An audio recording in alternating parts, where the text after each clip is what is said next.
अस्सलामुअलैकुम फ्रेंड्स, इस वीडियो में हम देखेंगे कैश बुक डबल कॉलम किस तरीके से बनाई जाती है। सबसे पहले मैं आपको बता दूं कि कैश बुक हम क्यों बनाते हैं।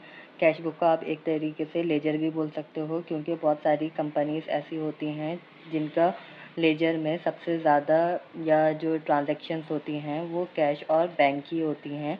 मतलब आप कितना कैश रिसीव कर रहे हो या पे कर रहे हो, तो उस लेजर का या लेजर रजिस्टर का बर्डन कम करने के लिए आप कैश बुक बनाते हो, जिसमें आप कैश और बैंक के जितने भी पेमेंट और रिसिप्ट होते हैं वो आप कैश बुक में रिकॉर्ड करते हो।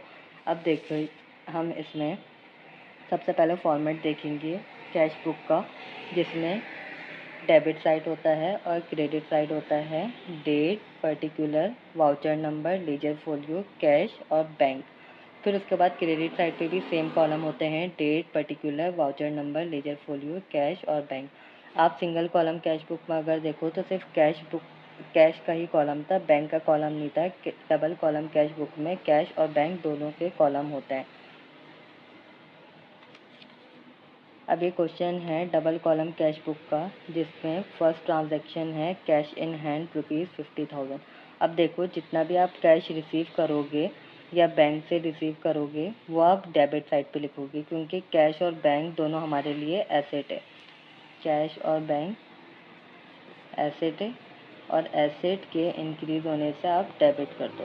और अगर पे करोगे या कैश और बैंक के थ्रू, ठीक है, तो ये दोनों हमारे लिए एसेट है, और एसेट के डिक्रीज होने से आप इसको क्रेडिट साइड पे लिखोगे। तो फर्स्ट हमारी ट्रांजैक्शन है कैश इन हैंड ₹50। अब यहाँ पे देखो, बैलेंस ब्रॉट डाउन आप लिख सकते हो। ब्रॉट डाउन मतलब ओपनिंग बैलेंस। ओपनिंग बैलेंस है हमारे पास कैश कॉलम में 50,000 और कैश एट बैंक है 30,000, तो आप लिख दोगे 30,000 बैंक कॉलम में। 3 जनवरी को हमारी ट्रांजैक्शन है कैश सेल 20,000। अब यहाँ पे देखो, सेल जो हुई है वो हमने कैश में की है, क्रेडिट पे नहीं की, तो इसीलिए हम कैश बुक में इसको रिकॉर्ड कर रहे हैं। तो आपने सेल किया है कैश पे, जब आप सेल करोगे कैश पे तो आप कैश रिसीव करोगे, तो यहाँ पे आप लिखोगे सेल्स अकाउंट 20,000 रुपीज़। अब यहाँ पे देखो, आप जिस रीज़न की वजह से डेबिट या क्रेडिट कर रहे हो वो अकाउंट यहाँ पे लिखोगे, ठीक है। Paid Mohammad Arshad bye a check ₹7,000। अब यहाँ पे देखो, आप पेमेंट कर रहे हो चेक के थ्रू मोहम्मद अरशद को। जब आप पे कर रहे हो तो क्रेडिट साइड पे लिखोगे, क्योंकि आप पेमेंट कर रहे हो, सही है। और चेक के थ्रू कर रहे हो तो 7,000 को आप माइनस कर दोगे, मीन्स क्रेडिट कर दोगे। माइनस नहीं करना, क्रेडिट करना है। Receive a cheque from Babar 4,000। Cheque receive किया आपने, कैश कॉलम में लिखोगे। कैश कॉलम में क्यों लिखोगे, आप हमेशा एक चीज़ याद रखना, जब भी आप कैश या चेक रिसीव करोगे, सही है, लेकिन आपने सेम डेट पे डिपॉजिट नहीं करवाया। चेक को रिसीव किया आपने, सही है, लेकिन उसी डेट पे आपने अगर डिपॉजिट नहीं करवाया बैंक में, तो आप उसको कैश बॉक्स में ही लिखना, डेबिट साइड पे, ठीक है। इसीलिए यहाँ पे चेक तो रिसीव हुआ है, लेकिन उसी डेट पे डिपॉजिट नहीं हुआ। अगर डिपॉजिट नहीं हुआ उसी डेट पे, तो आप उसको कैश कॉलम में ही लिखोगे। आपके पास आया है ना चेक जब आया आपके पास, मतलब पैसे आए हैं, तो उसको आप कैश कॉलम में ही लिखना 4,000।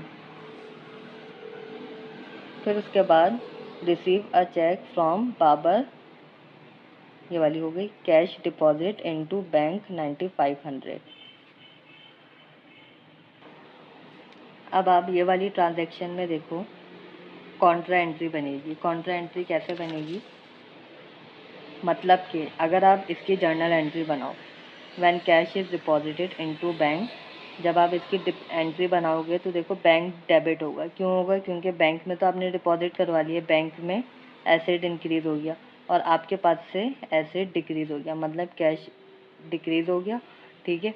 अब देखो, जब जर्नल एंट्री बनाते हुए दोनों अकाउंट आए, बैंक और कैश, तो इसकी कॉन्ट्रा एंट्री बनती है।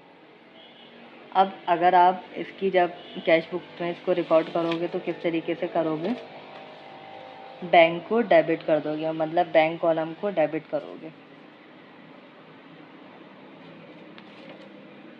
यहाँ पे आप देखो 9500 शो हुआ है, तो बैंक कॉलम को डेबिट कर दोगे, कैश अकाउंट रेफरेंस में लिखोगे कैश अकाउंट, और इधर क्रेडिट साइड पे यहाँ पे जर्नल एंट्री में कैश क्रेडिट हुआ है, तो कैश आप क्या करोगे, क्रेडिट कर दोगे, कैश कॉलम में आप क्रेडिट कर दोगे 9500 से, और रेफरेंस में क्या लिखोगे, बैंक अकाउंट। अब हमेशा याद रखना, जब भी आप जर्नल अगर आप किस तरीके से याद रख रहे हैं, जर्नल एंट्री बनाओ, जर्नल एंट्री बनाने के बाद अगर दोनों अकाउंट आते हैं, बैंक और कैश दोनों पे इम्पैक्ट पड़ रहा है, तो काउंटर एंट्री मतलब दोनों साइड पे आएगी।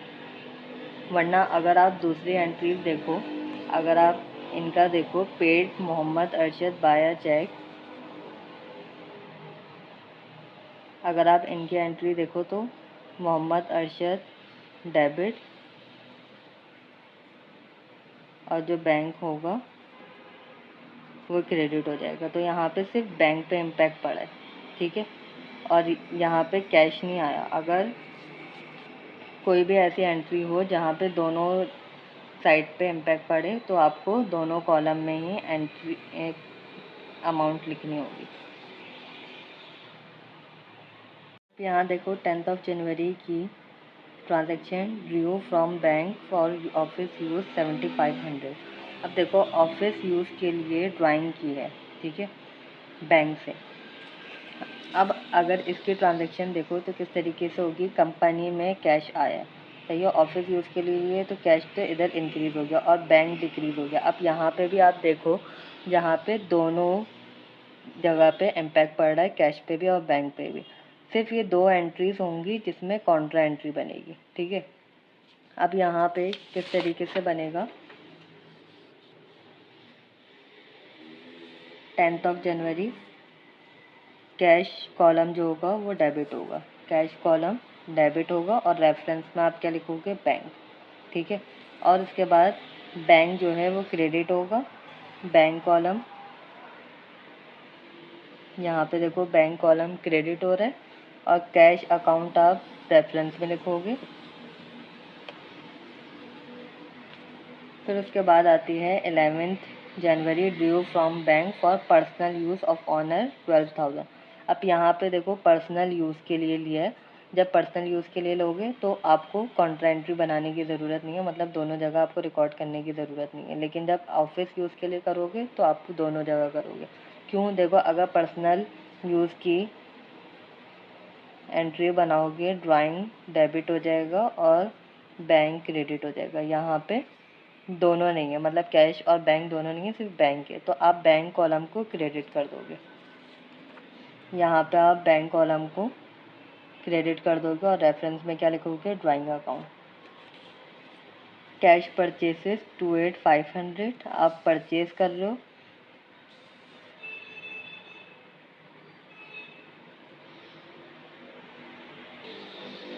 परचेज किए तो मतलब हमने तो पेमेंट की है ना, जब आप परचेज़ करोगे तो 28,500 आप कैश कॉलम यहाँ से क्रेडिट कर दोगे, और रेफरेंस में क्या लिखोगे, purchase account. Paid Arshad Khan by a cheque rupees cheque 18,000, आप पे कर रहे हो, जब पे करोगे तो चेक से कर रहे हो, 18,000 आप क्रेडिट कर दोगे बैंक कॉलम से। Our cheque to Arshad Khan was dishonoured, means के कोई इस जो चेक था हमने इनको पे जो किया था चेक से, उसमें कोई प्रॉब्लम थी। प्रॉब्लम कुछ भी हो सकती है, सिग्नेचर की, या अपना अमाउंट सही नहीं लिखा हो, या कोई ऐसा मसला हो, या बैंक में ऐसा हो सकता है कि उसमें पैसे ही ना हो, ठीक है। तो वो चेक जो है वो रिटर्न हो गया, डिसऑनर्ड हो गया। जब डिसऑनर्ड हो जाता है तो वो चेक हमारे पास वापस रिटर्न हो जाता है।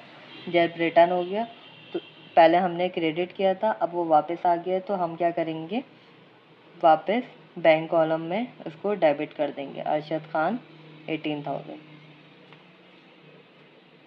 Receive interest from bank 700, bank से हम क्या कर रहे हैं, इंटरेस्ट रिसीव कर रहे हैं, इंटरेस्ट रिसीव किए तो 700 क्या हुआ, डेबिट हो गया, और बैंक कॉलम में आप इसको लिखोगे incidental charges debited by bank. Debit का मतलब ये होता है अगर बैंक डेबिट करे, मतलब कि चार्जेस जो है वो डिडक्ट हो रहे हैं। तो अब आप इसको क्या करोगे, क्रेडिट कर दोगे bank charges account 350, bank column से आप इसको माइनस करोगे, मीन्स क्रेडिट करोगे। अब नेक्स्ट स्टेप क्या होगा, जो कैश कॉलम है उसका टोटल करो और ये वाला जो कैश कॉलम है उसका टोटल करो। अब देखो, जब इसका टोटल करोगे आप तो 81,500 आएगा, ठीक है। और जब इसका करोगे 9,500 प्लस 4,000 28,500, इसका आपने किया। अब ये 42,000 में से 81,500 माइनस करो, 39,500 ये आपका क्लोजिंग बैलेंस है। तो क्लोजिंग बैलेंस या कैरीड डाउन का आप यहाँ पे लिखोगे, मतलब मंथ के एंड में जो भी बैलेंस रिमेनिंग रहता है वो आप क्लोजिंग बैलेंस में लिखते हो। अब यही क्लोजिंग बैलेंस आप क्या करोगे, जब नया मंथ स्टार्ट होगा तो उसी अमाउंट से आप स्टार्ट करोगे 39,500 से। बैलेंस ब्रॉड डाउन का मतलब यही होता है कि ये ओपनिंग बैलेंस है, ठीक है। फिर उसके बाद जो बैंक कॉलम है उसके साथ भी आप सेम ट्रीटमेंट करोगे, इसका टोटल करोगे और इसका टोटल करोगे। अब 62,200 में से इसका जो टोटल होगा उसको माइनस करोगे तो आपके पास क्लोजिंग बैलेंस आएगा 17,350। अब इन सबको टोटल कर दोगे ना तो आपके पास दोनों साइड जो इक्वल होनी चाहिए, मतलब कैश कॉलम का डेबिट क्रेडिट दोनों साइड इक्वल और बैंक कॉलम का भी दोनों साइड इक्वल होना चाहिए। और जो भी इसका क्लोजिंग बैलेंस होगा वही इसका ओपनिंग बैलेंस होगा, मतलब इसी अमाउंट से आप स्टार्ट करोगे नेक्स्ट मंथ के लिए।